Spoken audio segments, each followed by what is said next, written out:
इसी बीच आपको एक बड़ी खबर बता दें, महाराष्ट्र की सियासत से जुड़ी हुई खबर मिल रही है। कैबिनेट मंत्री धनंजय मुंडे इस्तीफा दे सकते हैं। सीएम फडणवीस ने मांगा मुंडे से इस्तीफा। सूत्र जानकारी दे रहे हैं मुंडे के करीबी पर हत्याकांड में शामिल होने का आरोप लग रहा है और मुंडे के करीबी वाल्मीकि करार पर सस्पेंड सरपंच फिर आपको बता दें कि हत्याकांड में शामिल होने का आरोप लगा। और इसी बीच ये खबर आपको बता रहे हैं कि सीएम फडणवीस ने इस्तीफा मांगा है। ये सूत्र जानकारी दे रहे हैं और क्योंकि इस पूरे मामले को लेकर वो चाहते हैं निष्पक्ष तरीके से कार्रवाई होनी चाहिए।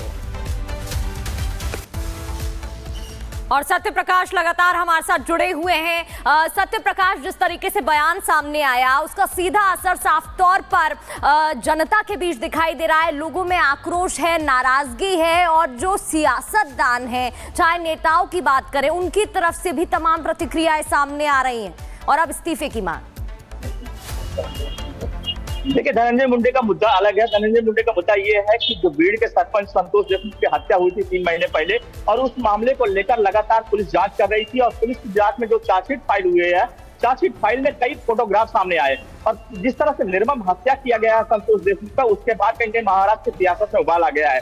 लगातार डिमांड किया जा रहा था कि धनंजय मुंडे को इस्तीफा लिया जाए विपक्ष की तरफ से। कहीं अब जिस तरह से फोटोग्राफ आए हैं, कई फोटोग्राफ आए हैं जो कि काफी दुर्लभ है, क्योंकि जिस तरह से मारा गया है उसका फोटोग्राफ निकाला गया है, वीडियो निकाला गया है। तो फोटोग्राफ आने के बाद कहीं विपक्ष पार्टियां सारी डिमांड कर रही कि धनंजय मुंडे इस्तीफा दे, क्योंकि धनंजय मुंडे का जो करीबी है इस हत्याकांड में शामिल था और गिरफ्तार है, वाल्मीकि करार वो गिरफ्तार है। इसी मामले को लेकर महाराष्ट्र में कहीं कहीं जोरदार विपक्ष हमला किया है और आज जो जानकारी मिल रही है सोर्सेज आ रही है क्योंकि लगातार 3 महीने से लगातार इस मुद्दे को लेकर धन्यवाद आपका इस जानकारी के लिए। अब देखना ये होगा कि कब इस्तीफा देते हैं मुंडे, क्योंकि देवेंद्र फडणवीस ने सीधे तौर पर उनसे इस्तीफा मांग लिया है और क्या इसके बाद कुछ नया हो सकता है, कुछ उलटफेर हो सकता है, इस पर नजर बनी रहेगी।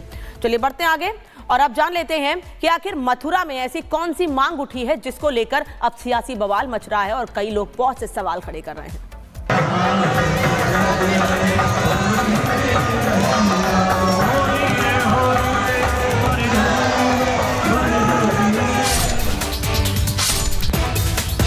जो जिहादी मानसिकता के लोग हैं उसमें घुस जाते हैं, हमारी भावना के साथ छेड़छाड़ भी कर सकते हैं। इनका प्रवेश वर्जित करें, में इनका बैन होना चाहिए, मुस्लिमों को नो एंट्री होनी चाहिए।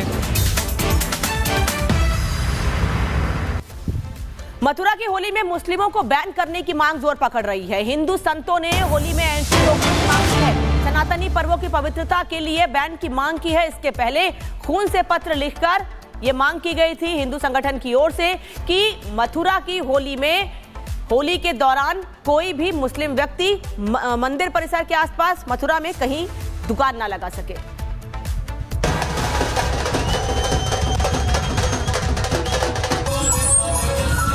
समस्त सनातन धर्मावलंबियों को यह बताना चाहते हैं कि किसी भी तरह से ब्रज की होली में मुसलमानों का प्रवेश नहीं होना चाहिए।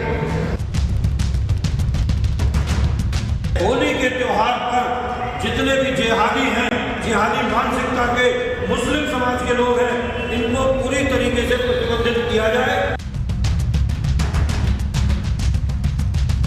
मथुरा के विश्व प्रसिद्ध होली इस बार पूरी तरह से सनातनी होने जा रही है।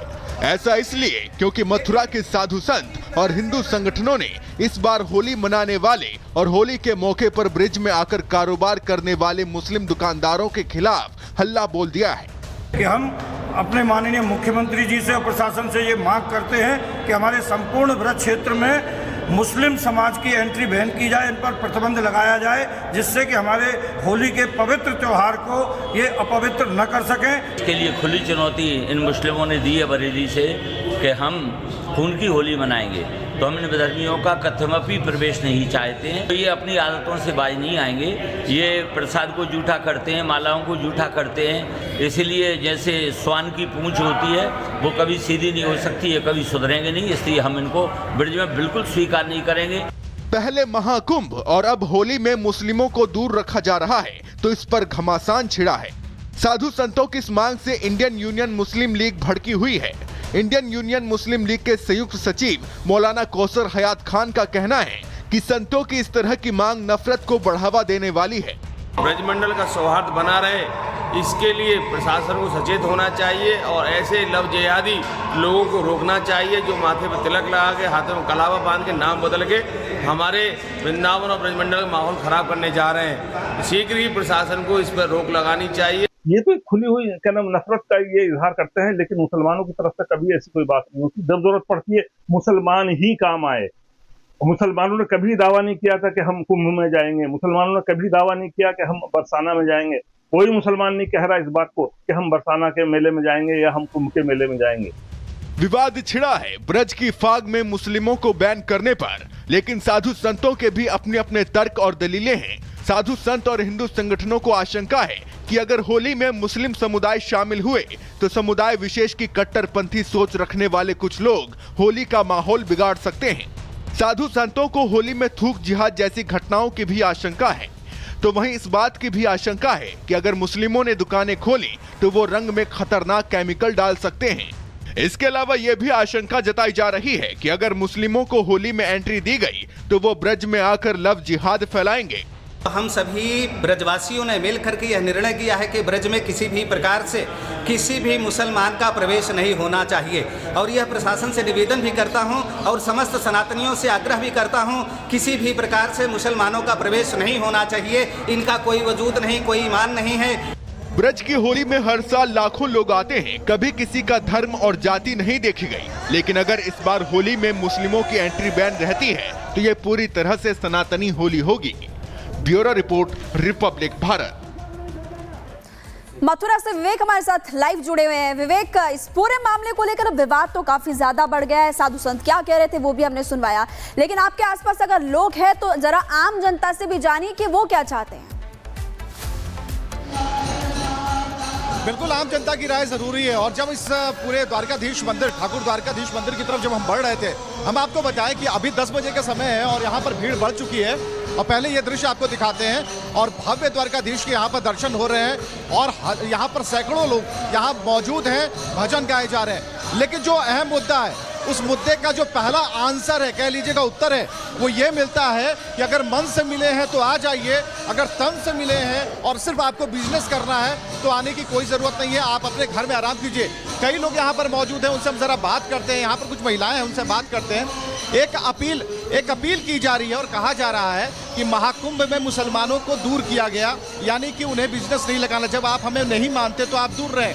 अपील ये की जा रही है कि जब ब्रज की होली होगी, ब्रज की जब होली होगी, इससे भी जो मुसलमान हैं उन्हें इनमें एंट्री नहीं मिलनी चाहिए। कितना सही है ये फैसला? अब इसमें मैं तो कुछ बोल ही नहीं सकती कि हम कौन होते हैं जज करने वाले। लेकिन क्या लगता है या नहीं होना चाहिए? क्या लगता है ये होना चाहिए? मैं इसमें कुछ कमेंट नहीं कर पाऊंगी क्योंकि एज ए ह्यूमन बीइंग मुझे लगता है कि होना चाहिए, अगर उनकी तरफ से भावना पवित्र है तो।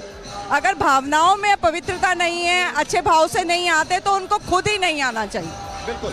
तो और भी लोगों से हम बात करते हैं। यहाँ पर कई लोग हैं जिनसे हम चर्चा करेंगे। एक अपील की जा रही है कि ब्रज में जो होली हो रही है उसमें मुसलमानों की एंट्री नहीं होनी चाहिए। कितना सही है? इस तरह से महाकुंभ में भी ऐसा किया गया, दुकानें नहीं लगाने दी गई। इस बार ब्रज की होली में भी कुछ ऐसा होने वाला, ये अपील की जा रही है। नहीं, देखिए, एंट्री का तो ऐसा नहीं, मुसलमानों को नहीं होना चाहिए, लेकिन जो हमारे धर्म को मानता है, जिस हमारे धर्म में जिसकी आस्था है, उसको दर्शन जरूर होने चाहिए। जो मन से मिले उसको आना चाहिए। मन से मिले उसको आना चाहिए। चलिए, तो यहाँ पर कई और लोग हैं, उनसे ही बात करते हैं। मुसलमानों को ब्रज की होली में एंट्री नहीं होनी चाहिए, कितना जायज़ है? नहीं, अगर उनके मन में अगर भावना अगर सही हो तो तब तो कोई मुश्किल नहीं मेरे ख्याल से। आपको क्या लगता है? नहीं होनी चाहिए एंट्री मुसलमानों को। कई और भी लोग हैं। ठीक है, बिल्कुल। मैं आपसे जानना चाहता हूं कि ब्रज की होली में क्या मुसलमानों की एंट्री बंद करने को लेकर जो अपील है, क्या वो जायज़ है? ये बिल्कुल जायज़ है, क्योंकि ये लोग क्या है कि धर्म से परिवर्तन कराते हैं। हम लोग क्या है शुद्ध होली खेलते हैं, वाटर शुद्ध लाते हैं, पालन कराते हैं, पर ये लोग क्या गंदा पानी लाते हैं, नाली का लाते हैं, सब जन होती है, व्यवहार नहीं चलता है इन लोगों का। ये जायज़ है बिल्कुल। योगी जी ने बहुत अच्छा कार्य हो रहा है और ये ब्रज की होली